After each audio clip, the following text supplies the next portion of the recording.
The Homecoming. Story in English and Hindi. By Rabindranath Tagore. Phatak Chakravarti was ringleader among the boys of the village. A new mischief got into his head. There was a heavy log lying on the mud flat of the river waiting to be shaped into a mast for a boat. He decided that they should all work together to shift the log by main force from its place and roll it away. The owner of the log would be angry and surprised, and they would all enjoy the fun. Everyone seconded the proposal, and it was carried unanimously. फटिक चक्रवर्ती गांव के लड़कों के बीच में अगुआ था। एक नई शरारत उसके दिमाग में आई। एक भारी बल्ली नदी के समतल कीचड़ में पड़ा हुई थी, जो कि एक नाव के चप्पू के लिए रखा गया था। उसने निश्चय किया कि वे सब मिलकर एक काम करेंगे कि उस बल्ली को पूरी ताकत से उसकी जगह से दूर लुढ़का देंगे। इस बल्ली का मालिक क्रोधित होगा और आश्चर्यचकित होगा तथा वे सब मजाक का आनंद लेंगे। प्रत्येक ने सेकंडों में इस प्रस्ताव को मान लिया और सर्वसम्मति से ऐसा किया गया। But just as the fun was about to begin, Makhan, Phatik's younger brother, sauntered up and sat down on the log in front of them all without a word. The boys were puzzled for a moment. He was pushed, rather timidly, by one of the boys and told to get up, but he remained quite unconcerned. He appeared like a young philosopher meditating on the futility of games. Phatik was furious. Makhan, he cried, if you don't get down this minute I'll thrash you. लेकिन जैसे ही आनंद प्रारंभ होने वाला था, माखन, फटिक का छोटा भाई घूमते हुए आया और उन सबके सामने बिना कुछ कहे उस बल्ली पर बैठ गया। एक क्षण के लिए वे लड़के आश्चर्यचकित थे। उनमें से एक लड़के के द्वारा डरते डरते उसे उठाने के लिए धक्का दे दिया, लेकिन वह काफी बेपरवाह ही रहा। वह एक छोटे दार्शनिक की तरह खेलों की निरर्थकता पर ध्यान लगाता रहा। फटिक क्रोधित था। वह चिल्लाया, माखन, अगर तुम इसी क्षण नहीं उठे तो मैं तुम्हें पीट दूंगा। Makhan only moved to a more comfortable position. Now, if Phatik was to keep his regal dignity before the public, it was clear he ought to carry out his threat. But his courage failed him at the crisis. His fertile brain, however, rapidly seized upon a new maneuver which would discomfit his brother and afford his followers an added amusement. He gave the word of command to roll the log and Makhan over together. Makhan heard the order and made it a point of honor to stick on. But he overlooked the fact, like those who attempt earthly fame in other matters, that there was peril in it. माखन केवल और आरामदायक स्थिति में बैठ गया। अब यदि फटिक को अपना राजशाही गौरव सबके सामने रखना था, तो यह साफ था कि उसे अपनी धमकी को पूरा करना था। लेकिन संकट के समय उसका साहस जवाब दे गया। उसका शातिर दिमाग किसी तरह से नई चालाकी जो उसके भाई को दुख तथा उसके अनुयायियों को आनंद देता बनाने में बहुत जल्द बंद हो गया था। ऐसा लगा कि उसका शातिर दिमाग। उसने आदेश दिया कि बल्ली के साथ माखन को भी लपेटकर लुढ़का दिया जाए। माखन ने यह आदेश सुना और अपने बैठे रहने पर अपना सम्मान समझा। लेकिन उसने तथ्य की अनदेखी इस तरह कर दी, जैसे कोई व्यक्ति सांसारिक प्रसिद्धि के लिए उससे जुड़े जोखिम को उठा लेता है। The boys began to heave at the log with all their might, calling out, 1, 2, 3, go. At the word, go, the log went, and with it went Makhan's philosophy, glory and all. The other boys shouted themselves hoarse with delight. But Phatik was a little frightened. He knew what was coming. And, sure enough, Makhan rose from Mother Earth blind as fate and screaming like the Furies. He rushed at Phatik and scratched his face and beat him and kicked him, and then went crying home. The first act of the drama was over. लड़कों ने अपनी पूरी 1, 2, 3 कहते हुए ताकत से बल्ली को जोर लगाना प्रारंभ किया। गो बोलते हुए उठाना शुरू किया और शब्द गो जाओ बोलते ही लट्ठा चला गया और माखन का ध्यान, उसकी प्रतिष्ठा, सब कुछ चला गया। सभी अन्य लड़के अपनी कर्कश आवाज में खुशी मनाने लगे, लेकिन फटिक थोड़ा डर गया था। वो समझ गया था कि क्या होने वाला था, और जैसा कि उसे यकीन था, माखन आवेश में जमीन पर से उठा। वो फटिक की तरफ दौड़ा और उसका मुंह नोच लिया तथा उसे पीटा। वो लात मारी और फिर रोते हुए घर चला गया। नाटक का पहला अंक समाप्त हो चुका था। Phatik wiped his face and sat down on the edge of a sunken barge by the river bank and began to chew a piece of grass. A boat came up to the landing and a middle-aged man, with grey hair and dark mustache, stepped on shore. He saw the boy sitting there doing nothing and asked him where the Chakravartis lived. Phatik went on chewing the grass and said, over there, but it was quite impossible to tell where he pointed. The stranger asked him again. He swung his legs to and fro on the side of the barge and said, go and find out, and continued to chew the grass as before. फेटिक ने अपना चेहरा पोंछा तथा नदी किनारे एक जलमग्न नाव के किनारे बैठ गया। एक नाव किनारे पर आकर रुकी और एक मध्यम उम्र का व्यक्ति, जिसके सफेद बाल और काली पूंछें थी, किनारे पर उतरा। उसने वहां खाली बैठे हुए लड़के को देखा और उससे पूछा कि चक्रवर्ती कहाँ रहते थे। फेटिक घास चबाता रहा और बोला, वहां, लेकिन यह पता लगाना असंभव था कि उसका इशारा किस तरफ था। उस अजनबी ने दोबारा पूछा। वह अपने पैर को इधर उधर घुमाता रहा और बोला, जाओ और ढूंढ लो, और पहले की तरह घास चबाता रहा। But now a servant came down from the house and told Fetik his mother wanted him. Fetik refused to move. But the servant was the master on this occasion. He took Fetik up roughly and carried him, kicking and struggling in impotent rage. लेकिन अब एक नौकर घर से आया और फेटिक को बताया कि उसकी माँ उसे बुला रही थी। फेटिक ने जाने से इनकार कर दिया। लेकिन नौकर इस अवसर पर मालिक था। वह जबरदस्ती फेटिक को ले गया जबकि वह गुस्से में संघर्ष करते हुए लात मार रहा था। When Fetik came into the house, his mother saw him. She called out angrily, so you have been hitting Makhan again. Fetik answered indignantly, no, I haven't. Who told you that? His mother shouted, don't tell lies. You have. Fetik said sullenly, I tell you, I haven't. You ask Makhan. But Makhan thought it best to stick to his previous statement. जब फेटिक घर में आया, उसकी मां ने उसे देखा। वह गुस्से से बोली, तो तुम फिर माखन को पीट रहे थे? फेटिक ने गुस्से से उत्तर दिया, नहीं, मैंने नहीं मारा, आपसे यह किसने कहा? उसकी मां चीखी, झूठ मत बोलो, तुमने मारा है। फेटिक ने चिड़चिड़ेपन कहा, मैं आपसे कह रहा हूं कि मैंने नहीं मारा। आप माखन से पूछ लो। लेकिन माखन ने सोचा कि वह अपनी पहले वाली बात पर अडिग रहना ही अच्छा है। He said, yes, mother. Fetik did hit me. Fetik's patience was already exhausted. He could not bear this injustice. He rushed at Makhan and hammered him with blows. Take that, he cried, and that, for telling lies. उसने कहा, हाँ, माँ। फेटिक ने तो मुझे पीटा था। फेटिक का धैर्य पहले ही समाप्त हो चुका था। वह इस अन्याय को नहीं सहन कर सकता था। वह माखन की तरफ दौड़ा और यह कहते हुए उस पर घोंसे से वार किए, ये ले, और ले, और ले, झूठ बोलने के लिए। His mother took Makhan's side in a moment, and pulled Fetik away, beating him with her hands. When Fetik pushed her aside, she shouted out, what? You little villain! Would you hit your own mother? उसकी मां ने उसी क्षण माखन की तरफदारी की और फेटिक अपने हाथों से पीटते हुए फेटिक को दूर धकेला। जब फेटिक ने उन्हें अपने से अलग किया तो वो चीखी, क्या तुम छोटे खलनायक? क्या तू अब अपनी खुद मां को भी मरेगा? It was just at this critical juncture that the gray-haired stranger arrived. He asked what was the matter. Fetik looked sheepish and ashamed. But when his mother stepped back and looked at the stranger, her anger was changed to surprise. For she recognized her brother and cried, why, Dada? Where have you come from?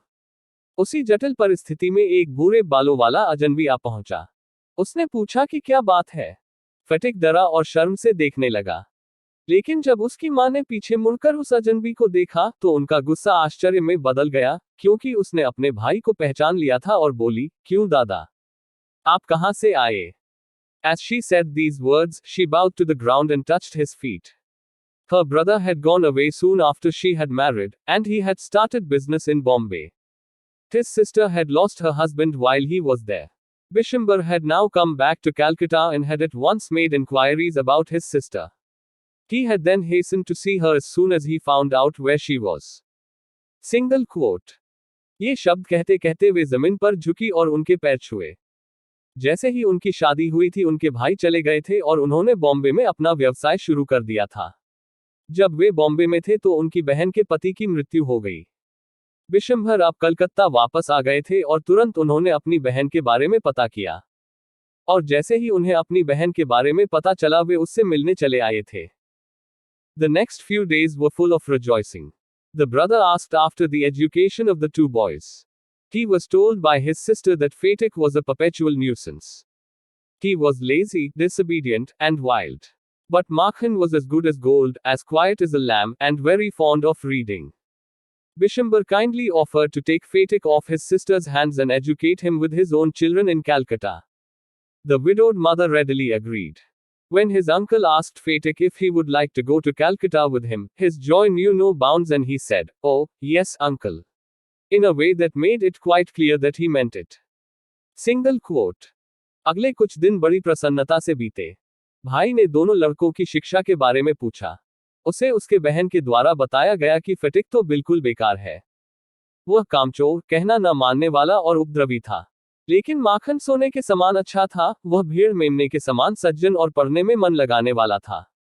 Bishambhar ने दयालुता से फेटिक को अपनी बहन से अपने साथ ले जाने को कहा और अपने बच्चों के साथ कलकत्ता ले जाकर पढ़ाने की बात कही। विधवा मां तुरंत मान गई। जब फेटिक के मामा ने उसे अपने साथ कलकत्ता ले जाने की बात की तो उसकी खुशी का ठिकाना न रहा और वह बोला, ओह हाँ मामा जी। एक तरीके से ऐसा लगता था कि जैसे वह यही चाहता था। It was an immense relief to the mother to get rid of Fetik. She had a prejudice against the boy, and no love was lost between the two brothers. She was in daily fear that he would either drown Makhan some day in the river, or break his head in a fight, or run him into some danger. At the same time, she was a little distressed to see Fetik's extreme eagerness to get away.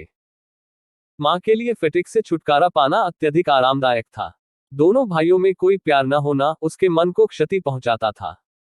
उसके मन में हमेशा यह डर बना रहता था कि किसी दिन वह माखन को नदी में डुबो देगा या लड़ाई में उसका सिर फोड़ देगा या उसे किसी न किसी खतरे में फंसा देगा। साथ ही वह फेटिक की जाने की उत्सुकता को देखकर निराश भी रहती थी। Fetik, as soon as all was settled, kept asking his uncle every minute when they were to start. He was on pins and needles all day long with excitement and lay awake most of the night. He bequeathed to Makhan, in perpetuity, his fishing rod, his big kite, and his marbles. Indeed, at this time of departure, his generosity towards Makhan was unbounded. फेटिक, जब सब कुछ निश्चित हो गया, तो बार बार अपने मामा से पूछने लगा कि कब चलेंगे। वह पूरे दिन प्रफुल्लित और तैयार रहता तथा अक्सर रात को भी जगा रहता। उसने अपनी मछली पकड़ने की छड़ी, अपनी बड़ी पतंग और अपने कंचे सब माखन को विरासत में दे दिए थे। वास्तव में, इस जाने के समय उसकी माखन के प्रति उदारता असीमित थी।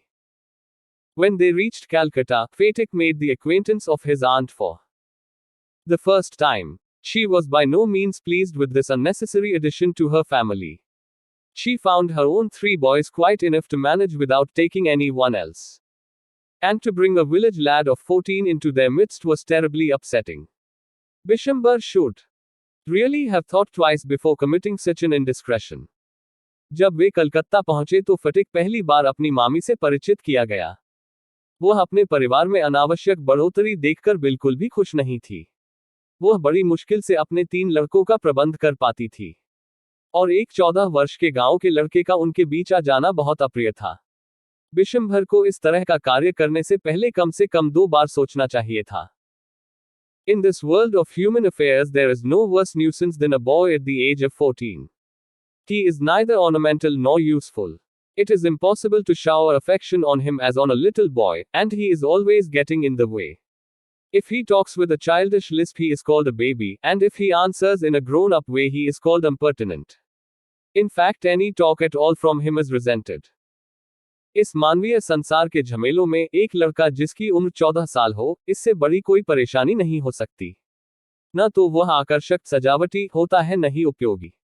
उसके ऊपर एक बच्चे की तरह प्यार बरसाना असंभव होता है, और वह हमेशा रास्ते में आता रहता है। यदि वह एक बच्चे की तरह बात करता है तो उसे बच्चा कहा जाता है, और अगर वे एक बड़े व्यक्ति की तरह व्यवहार करता है तो उसे दुष्ट कहा जाता है। शायद उसकी हर तरह की बात का बुरा माना जाता है। Then he is at the unattractive, growing age. He grows out of his clothes with indecent haste, his voice grows hoarse and breaks and quavers, his face grows suddenly angular and unsightly. It is easy to excuse the shortcomings of early childhood, but it is hard to tolerate even unavoidable lapses in a boy of 14. The lad himself becomes painfully self-conscious. When he talks with elderly people he is either unduly forward, or else so unduly shy that he appears ashamed of his very existence. तब वह एक नीरस बढ़ती हुई उम्र में होता है। वह अपने कपड़ों की अपेक्षा बहुत तेजी से बढ़ता है, उसकी आवाज कर्कश हो जाती है और वह अटक अटक कांपने वाली हो जाती है और उसका चेहरा अचानक से तिरछा असमतल हो जाता है। प्रारंभिक बचपन की गलतियों को माफ करना आसान होता है, लेकिन एक 14 साल के लड़के की गलतियों को सहन करना काफी मुश्किल, यहां तक कि अनिवार्य हो जाता है। लड़कों स्वयं दर्द से संकोची हो जाता है। जब वह बड़े लोगों से बात करता है तो या तो घबराहट में ढीठ हो जाता है या बेचैन होकर शर्माने लगता है या फिर उसे अपने अस्तित्व पर बहुत शर्मिंदगी होने लगती है। Yet it is at this very age when, in his heart of hearts, a young lad most craves for recognition and love, and he becomes the devoted slave of any one who shows him consideration. But none dare openly love him, for that would be regarded as undue indulgence and therefore bad for the boy. So, what with scolding and chiding, he becomes very much like a stray dog that has lost his master.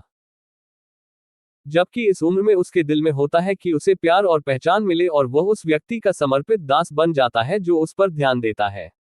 लेकिन कोई भी खुले रूप से उस पर प्यार दर्शाता नहीं है, क्योंकि उसे अनुचित आसक्ति माना जाता है जो कि उस लड़के के लिए सही नहीं होगा। इसलिए क्या डांटना और तिरस्कार करना, वह काफी हद तक आवारा कुत्ते के समान हो जाता है जो अपने मालिक को खो चुका होता है। For a boy of 14, his own home is the only paradise.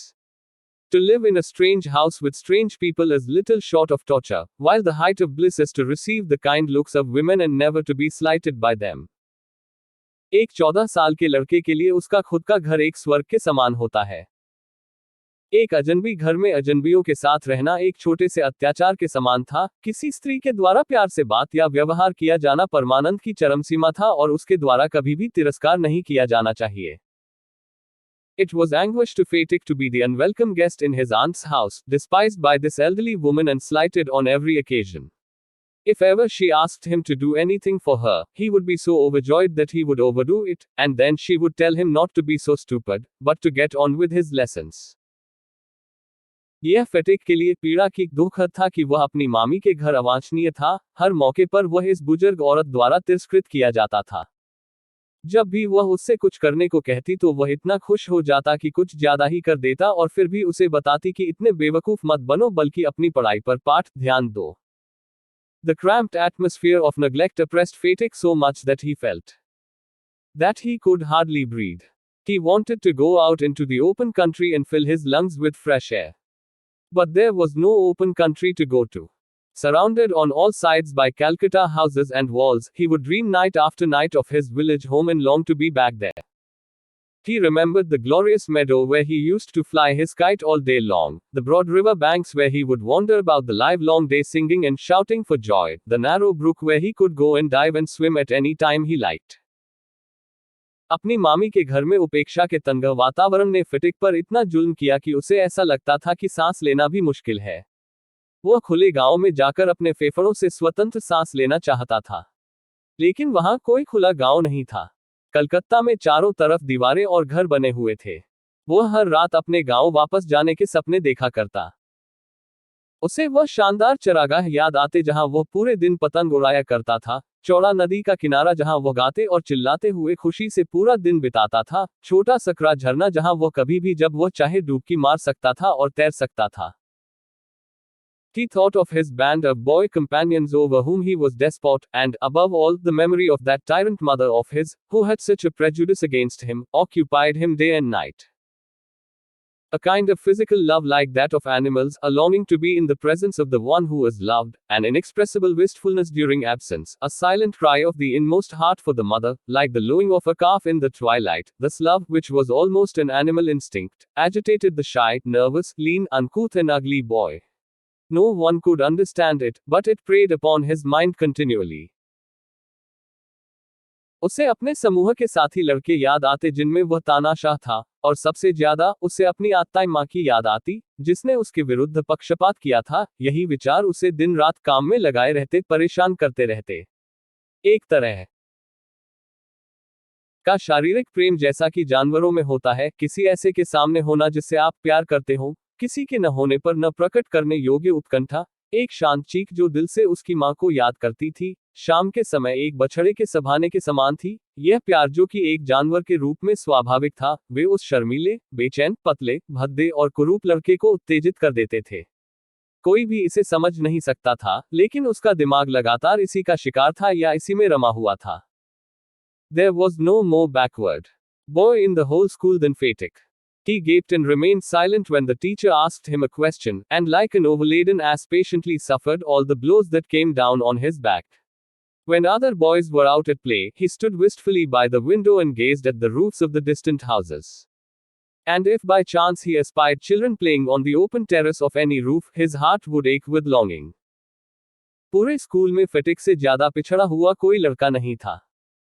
जब भी अध्यापक उससे प्रश्न पूछते उसका मुंह खुला और शांत रह जाता और एक अतिरिक्त भार से लदे हुए गधे के समान वह धैर्यपूर्वक उन सभी वारों को सहन कर जाता जो उस पर पड़ते थे। जब सब लड़के बाहर खेल रहे होते तो वह जिज्ञासा से खिड़की के पास खड़ा हो जाता तथा दूर घरों की छतों को देखा करता और अगर संयोगवश वह बच्चों को खुली छत पर खेलते हुए देख लेता तो उसका दिल भी इच्छाओं से भर जाता। One day he summoned up all his courage and asked his uncle, "Uncle, when can I go home?" His uncle answered, "Wait till the holidays come." But the holidays would not come till October and there was a long time still to wait. एक दिन उसने अपनी पूरी हिम्मत जुटाकर अपने मामा से कहा, "मामा जी, मैं घर कब जा सकता हूँ?" उसके मामा ने उत्तर दिया, "जब तक छुट्टियां हो तब तक प्रतीक्षा करो। लेकिन छुट्टियां तो नवंबर तक नहीं आएंगी और अभी एक लंबे समय तक इंतजार करना पड़ेगा." One day Fatak lost his lesson book. Even with the help of books he had found it very difficult indeed to prepare his lesson. Now it was impossible. Day after day the teacher would cane him unmercifully. His condition became so abjectly miserable that even his cousins were ashamed to own him. They began to jeer and insult him more than the other boys. He went to his aunt at last and told her that he had lost his book. एक दिन फटिक की अभ्यास पुस्तिका खो गई। यहां तक कि अपनी किताबों की सहायता से भी उसे अपना पाठ समझने में कठिनाई हो रही थी। अब यह असंभव था। दिन प्रतिदिन अध्यापक निर्दय होकर उसे पीटते। उसकी ऐसी हालत हो गई कि उसके ममेरे भाइयों को भी अब उस पर शर्म आने लगी। वे दूसरे लड़कों से भी ज्यादा उसे चिढ़ाने और बेइज्जत करने लगे। आखिरकार वह अपनी मामी के पास गया और बोला कि उससे उसकी अभ्यास पुस्तिका खो गई है। His aunt pursed her lips in contempt and said, "You great clumsy country lout. How can I afford, with all my family, to buy you new books 5 times a month?" That night, on his way back from school, Fatak had a bad headache with a fit of shivering. He felt he was going to have an attack of malarial fever. His one great fear was that he would be a nuisance to his aunt. उसकी मामी ने गुस्से से अपने होंठ भींच लिए और बोली, "तुम बहुत पागल, गैवार हो, मैं अपने परिवार के साथ कैसे तुम्हारा एक महीने में 5 बार किताबों का खर्चा उठा सकती हूँ?" उस रात स्कूल से वापस घर आते हुए फटिक को भयंकर सिरदर्द के साथ कांपते हुए दौरा पड़ गया। उसे लगा कि उसे मलेरिया बुखार का असर हो गया है। उसे सबसे ज्यादा डर इस बात का था कि उसकी मामी इसे उसी की बेवकूफी कहेगी। The next morning Fatak was nowhere to be seen. All searches in the neighborhood proved futile. The rain had been pouring in torrents all night, and those who went out in search of the boy got drenched through to the skin. At last Bishambhar asked help from the police. अगली सुबह फटिक कहीं भी दिखाई नहीं दिया। आस पड़ोस में ढूंढने से कुछ भी पता नहीं चला, सब बेकार हो गया। पूरी रात बारिश होती रही थी और जो भी लड़के को ढूंढने गए वे पूरी तरह भीग गए। आखिर में बिशंबर ने पुलिस की मदद ली। At the end of the day a police van stopped at the door before the house. It was still raining and the streets were all flooded. 2 constables brought out Fatak in their arms and placed him before Bishambhar. He was wet through from head to foot, muddy all over, his face and eyes flushed red with fever and his limbs trembling. Bishambhar carried him in his arms and took him into the inner apartments. When his wife saw him she exclaimed, "What a heap of trouble this boy has given us. Hadn't you better send him home?" दिन के आखिर में एक police van उनके घर के सामने रुकी। अभी भी बारिश हो रही थी और गलियों में पानी भर गया था। 2 पुलिस वाले फटिक को अपनी भुजाओं में लेकर आए और बिशंभर के आगे रख दिया। वह पूरी तरह भीगा हुआ, कीचड़ से सना हुआ था, उसका चेहरा और आंखें बुखार से लाल हो गए थे और उसका पूरा शरीर मांसपेशियां कांप रहा था। बिशंभर उसे गोदी में उठाकर अंदर लेकर गए। उसकी पत्नी ने जब उसे देखा तो बोली, "इस लड़के ने हमें परेशान कर दिया है। क्या अधिक अच्छा नहीं होगा कि तुम उसे उसके घर भेज दो?" Quote. Fatak heard her words and sobbed out loud, "Uncle, I was just going home, but they dragged me back again." The fever rose very high, and all that night the boy was delirious. Bishambhar brought in a doctor. Fatak opened his eyes, flushed with fever, and looked up to the ceiling and said vacantly, "Uncle, have the holidays come yet?" Bishambhar wiped the tears from his own eyes and took Fatak's lean and burning hands in his own and sat by him through the night. The boy began again to mutter. At last his voice became excited, "Mother. He cried. Don't beat me like that. Mother, I am telling the truth. फेटिक ने उनके शब्द सुनकर रोते रोते जोर से कहा, मामा जी, मैं घर ही जा रहा था, लेकिन ये मुझे वापस यहाँ घसीट लाए। बुखार बहुत तेज हो गया और लड़का पूरी रात तपता रहा। बिशंबर ने डॉक्टर को बुलाया। फेटिक ने अपनी बुखार से भरी आंखें खोली और छत की तरफ देखते हुए शांति से कहा, मामा जी, क्या अभी तक छुट्टियां नहीं हुई हैं? क्या मैं घर जा सकता हूँ? बिशंबर ने अपने आंसू पोंछे और फेटिक के पतले जलते हुए हाथों को पकड़कर पूरी रात उसके पास बैठे रहे। लड़का फिर बड़बड़ाने लगा। आखिरकार उसकी आवाज उत्तेजित हो गई। वह चीखा, माँ, मुझे ऐसे मत मारो, माँ, मैं सच बोल रहा हूँ। The next day Fetik became conscious for a short time. He turned his eyes about the room, as if expecting someone to come. At last, with an air of disappointment, his head sank back on the pillow. He turned his face to the wall with a deep sigh. Bishambhar knew his thoughts and bending down his head whispered, Fetik, I have sent for your mother. The day went by. The doctor said in a troubled voice that the boy's condition was very critical. अगले दिन थोड़ी देर के लिए लड़के को होश आया। उसने कमरे में अपनी नजर घुमाई, जैसे कि उसे किसी के आने की आशा हो। आखिरकार निराशा के साथ उसका सिर वापस तकिए पर लुढ़क गया। उसने अपना चेहरा दीवार की तरफ कर लिया और एक गहरी सांस ली। बिशंभर उसके मन की बात समझ गए थे। अपना सिर नीचे करके धीरे से बोले, फेटिक, मैंने तुम्हारी माँ को बुलवाया है। वह दिन बीत गया। डॉक्टर ने चिंताग्रस्त आवाज में कहा कि लड़के की हालत बहुत नाजुक है। Fetik began to cry out, by the mark 3 fathoms. By the mark 4 fathoms. By the mark. He had heard the sailor on the river steamer calling out the mark on the plumb line. Now he was himself plumbing an unfathomable sea. Later in the day, Fetik's mother burst into the room, like a whirlwind, and began to toss from side to side and moan and cry in a loud voice. Fetik जोर से चिल्लाने लगा, वह निशान 3 fathom, वह निशान 4 fathom, वह निशान। उसने नदी में स्टीमर के नाविक को साहुल रेखा के पास यह बोलते हुए सुना था। अब वह स्वयं अथाह सागर की गहराई नाप रहा था। अगले दिन फेटिक की मां चक्रवात की तरह कमरे में प्रविष्ट हुई और तेज आवाज में इधर से उधर गिरकर विलाप करने लगी। Bishambhar tried to calm her agitation, but she flung herself on the bed and cried, Fetik, my darling, my darling. Fetik stopped his restless movements for a moment. His hands ceased beating up and down. He said, Eh. The mother cried again, Fetik, my darling, my darling. Fetik very slowly turned his head and without seeing anybody said, Mother, the holidays have come. Bishambhar ने उनकी बेचैनी को शांत करने का प्रयास किया, लेकिन वह उसके पलंग से चिपक कर चिल्लाने लगी, फेटिक मेरा प्रिय, मेरा प्रिय। फेटिक अपनी बेचैनी में एक क्षण रुका। उसके हाथ ऊपर नीचे होने बंद हो गए। उसने कहा, आह। उसकी मां फिर चीखी, फेटिक मेरा प्रिय, मेरा प्रिय।